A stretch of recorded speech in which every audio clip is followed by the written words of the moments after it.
బాగున్నారా? ఏం బాగున్నారా? ఏం బాగున్నారా? ఎందుకంటే ఒకప్పుడు నెల్లూరు జిల్లా ఉండేది, ఇప్పుడు రాయలసీమ జిల్లా అయింది. రాయలసీమ రత్నాల సీమ. ఇగో ఇక్కడే కనబడతారు అందరూ. అందరికీ నమస్కారం. అస్సలాము అలైకుం రహమతుల్లాహి బర్కాతు. వేదిక మీద ఉన్న వైఎస్ కుటుంబ సభ్యులందరికీ, అలాగే ఎప్పటి నుంచో ఎదురు చూస్తున్న మీ అందరికీ, పాత్రికా మిత్రులకి, మీడియా సోదరులకి, అలాగే చాలా కష్టపడుతూ పొద్దున్నుంచి పోలీస్ డిపార్ట్మెంట్ వారికి అందరికీ ధన్యవాదాలు తెలుపుకుంటున్నాను. అలాగే యాంకర్, మీ పేరేంటమ్మా? శైలేజ, ఆవిడికి కూడా. ఎందుకంటే చాలాసేపటి నుంచి మిమ్మల్ని అందరినీ ఇలాగా ఈ విధంగా కూర్చోబెట్టి పాపం చాలా కష్టపడింది కాబట్టి ఈ వేదిక మీద వాళ్ళ పేరు కూడా చెప్తే చాలా ఆనందంగా ఉంటుంది. ఇది చూసారా?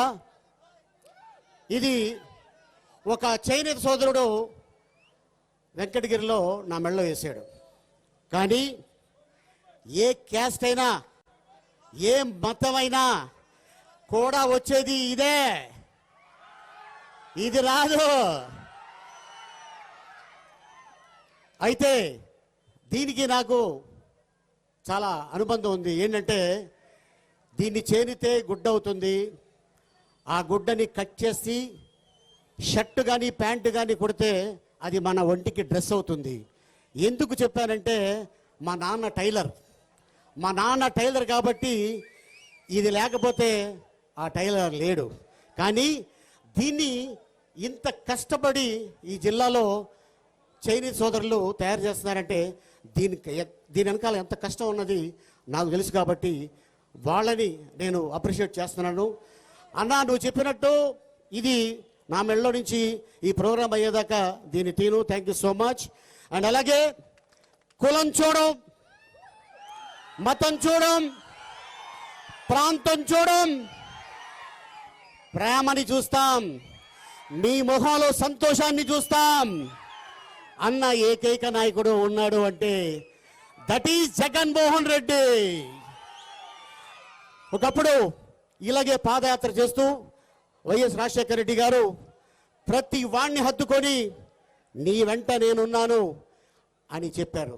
ఆ తర్వాత నా తండ్రి నడిచిన బాటలో నేను ఇంకొక 4 అడుగులు ముందు వేసి ప్రజల్ని హత్తుకొని వాళ్ళ కష్టం తెలుసుకున్నారు, వాళ్ళ ఆకలి తెలుసుకొని నవరత్నాలని చెప్పి సంక్షేమ పథకాలు పెట్టి మీ కష్టాన్ని దూరం చేశాడు. కాకపోతే అక్కలకు, చెల్లమ్మకు, అలాగే అన్నలకు, తమ్ముళ్లకు నేను చేసే సాయం 9 కాదు ఇంకా ఎక్కువ చేయాలని వారికి లోపల ఉంది. కాకపోతే ఇవన్నీ చేసేస్తే ఈయన ఎక్కడ దగ్గరైపోతాడో, ఎక్కడ ఎదిగిపోతాడో అని చెప్పి ఈ వ్యక్తిని ఎలా తొక్కాలి అని చెప్పి ప్రయత్నాల్లో ఉన్నారు. ఆ వ్యక్తి మామూలుడు కాదు.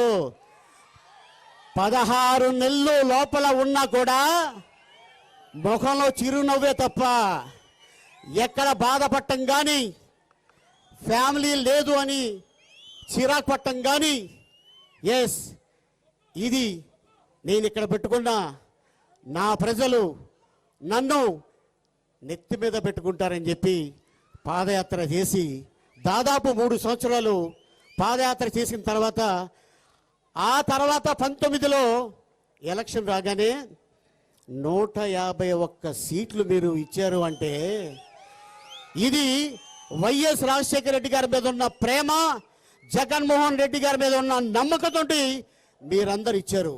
మరి అదే నమ్మకంతో జగన్మోహన్ రెడ్డి గారు వై నాట్ 175 ఆ నమ్మకమే మీ మీద ఉంది. కాబట్టి దయచేసి రేపు మార్చా, ఏప్రిల్ ఎలక్షన్ ఎప్పుడా అనేది ఎదురు చూస్తున్నారు డెఫినెట్గా. అలాగే ఇక మా రామన్న, ఈ రామన్న చాలా మంచి వ్యక్తి అండి. ఎందుకంటే దాదాపు మేము 20 సంవత్సరాల నుంచి కలుసుకుంటున్నాం. ఎక్కడ అంటే ఎక్కడైనా ఫంక్షన్ ఉందంటే ఆయన నన్ను చూసి అని ఒక నవ్వు నవ్వుతాడు, నేను కూడా చూసి అని ఒక నవ్వు నవ్వుతా, ఇంతే. ఆ తర్వాత ఎక్కువసేపు ఉంటే ఏంటన్నా ఎలా ఉన్నారు, బాగున్నారా లేదా.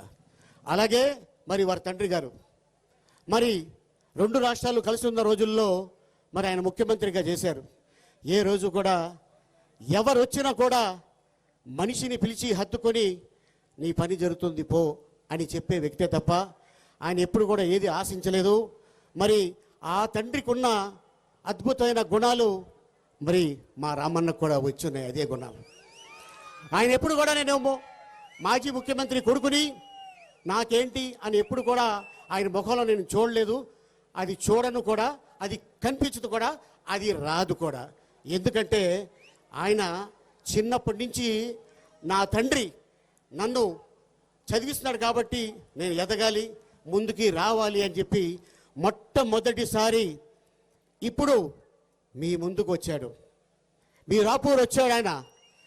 మరి ఈ రాపూర్లో మిమ్మల్ని నమ్ముకున్నాడు కాబట్టి తప్పకుండా మీరందరూ అద్భుతమైన మెజారిటీతోటి మా రాముని అసెంబ్లీకి పంపించాలని కోరిక ఉంది. పంపిస్తారా? పంపిస్తారా? తప్పకుండా పంపించాలి. అలాగే మరి ఏదైతే మరి ఈ రోజున మనకి ఇన్ని పథకాలు ఇచ్చిన చెల్లమ్మలకు కానీ, అక్కలకు కానీ, అన్నలకు కానీ, తమ్ముళ్ళకి కానీ డెఫినెట్గా అవన్నీ అందుతున్నాయి. కాబట్టి మా జగన్మోహన్ రెడ్డి గారు ఒకటే, నేను మీకు మంచి చేస్తే నన్ను మళ్ళీ గెలిపించండి అని గొప్పగా ఒకే ఒక మాట చెప్పిన ముఖ్యమంత్రి ఉన్నాడంటే అదే వైఎస్ జగన్మోహన్ రెడ్డి గారు. ఎందుకంటే అవన్నీ మీ అందరికీ చెందుతున్నాయి కాబట్టి ఆ నమ్మకంతో ఆయన మిమ్మల్ని అడిగాడు. సో తప్పకుండా రానున్న రోజుల్లో అద్భుతమైన మెజార్టీతోటి అన్నని అసెంబ్లీ పంపించాలా. అలాగే వై నాట్ 175 అనేది మనం గిఫ్ట్గా మన జగన్మోహన్ రెడ్డి గారికి ఆ 175 మన తరఫున, అన్నా నువ్వు మా కోసం ఇంత చేసావు, నీ కోసం ఇదిగో మేము చేసాం అని చేస్తే మన రాష్ట్రం సస్యశ్యామలంగా ఉంటుంది, అద్భుతంగా ఉంటుంది. రానున్న రోజుల్లో రాబోయే తరానికి మన జగన్మోహన్ రెడ్డి గారు ఒక గొప్ప నాయకుడు అవుతాడు. రాబోయే అలాగే ఏదైతే ఉందో మన పిల్లలకి ఆ భవిష్యత్తు తప్పకుండా కావాలి. అది ఎస్టీ, ఎస్సీ, మైనార్టీ, బీసీ కూడా ఇంతమంది నేనున్నాను అని చెప్పి మీ వెనకాల నేనున్నాను, నా వెనకాల మీరున్నారని ప్రతి మీటింగ్లో వారు చెప్తూ ఉంటారు. నిజంగానే అది మనం నిజం చేసుకోవాలి. గతంలో మరి ఏదైనా ఇంతకుముందు పార్టీల్లో చూసుకుంటే బీసీ ఎక్కడ కనపడతలేదే, ఎస్సీ ఎక్కడ కనపడతలేదే, మైనార్టీ ఎక్కడ కనపడతలేదే. ఇప్పుడు కనిపిస్తున్నారు ఈ గవర్నమెంట్లో. ఇదిగో చూడండి, ఈ వేదిక మీద ఎంతమంది ఉన్నారు, వీళ్ళందరూ వాళ్ళే. ఇంత అద్భుతమైన అవకాశం ఇచ్చిన వీళ్ళందరికీ, వాళ్ళతో పాటు నాకు కూడా. ఎందుకంటే నేను వైఎస్ రాజశేఖర రెడ్డి గారు సీఎం అవ్వకముందు నుంచి ఆ కుటుంబానికి బాగా కావాల్సినవాడిని. హైదరాబాద్లో ఇంటి పక్కనే నేను ఉండేవాడిని. తర్వాత వారు పాదయాత్ర తర్వాత 2004లో ఎంత అద్భుతమైన మెజార్టీ మీరు అందరూ ఇచ్చారు. అలాగే 2009లో కూడా అద్భుతమైన మెజార్టీ ఇచ్చారు. సంభవ్ భగవంతుడికి ఏమో ఆయన అవసరం వచ్చిందేమో, అందుకోసం వారిని అలా తీసుకెళ్ళిపోవడం జరిగింది. నిజంగా ఆయన లేరు అనే వార్త వినగానే నిజంగా మా అందరికీ ఒక వారం దాకా నిద్ర పట్టలేదు.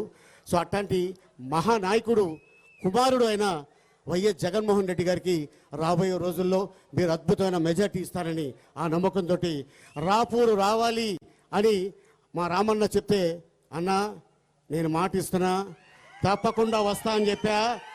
వచ్చా, మాట్లాడా. వచ్చే దారిలోనే టెక్కిలీలో చాలామంది సోదరులు మా ఊరి నుంచి వెళ్ళాలి, మీరు ఆగాల్సిందే అన్నారు. ఊరు టక్కిలి, నా పేరు Ali. Okay, thank you so much. మళ్ళీ కలుసుకుందాం. నమస్కారం. అస్సలాము అలైకుం వరహమతుల్లాహి వబర్కాతుహు. Thank you.